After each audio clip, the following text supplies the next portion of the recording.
వర్షాలు వస్తున్నాయంటే చాలామందికి అది ఒక శుభవార్త.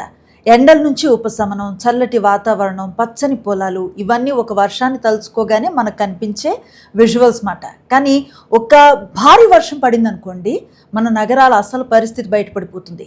రోడ్లు నదుల్లా మారిపోతాయి, ఇళ్లలోకి నీళ్ళు వచ్చి చేరుతాయి, గంటల తరబడి ట్రాఫిక్లో ప్రజలు ఇరుక్కుపోతారు. కొన్ని కుటుంబాలు తమ జీవితకాల సంపాదన అంతా కూడా కోల్పోతాయి. వర్షం నిజానికి సమస్య కాదు, కానీ దానికి సిద్ధంగా లేకపోవటం మాత్రం పెద్ద సమస్య. ప్రతి ఏడాది ఇదే పరిస్థితి, ప్రతి ఏడాది ఇవే ఇబ్బందులు. అయినా మార్పు మాత్రం కనిపించదు. ఓవైపు వర్షం కోసం రైతులు ఎదురు చూస్తూ ఉంటారు, మరోవైపు నగరాల్లో ప్రజలు మాత్రం వర్షాలు పడకూడదని కోరుకునే పరిస్థితి. అసలు వర్షం వరమా శాపమా?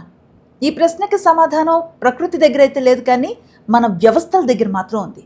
వర్షం కురవటం అనేది ప్రకృతి పని, కానీ వర్షాన్ని తట్టుకొని నగరాన్ని నిర్మించడం అనేది మాత్రం మన పని. మీరెలా చూస్తారు?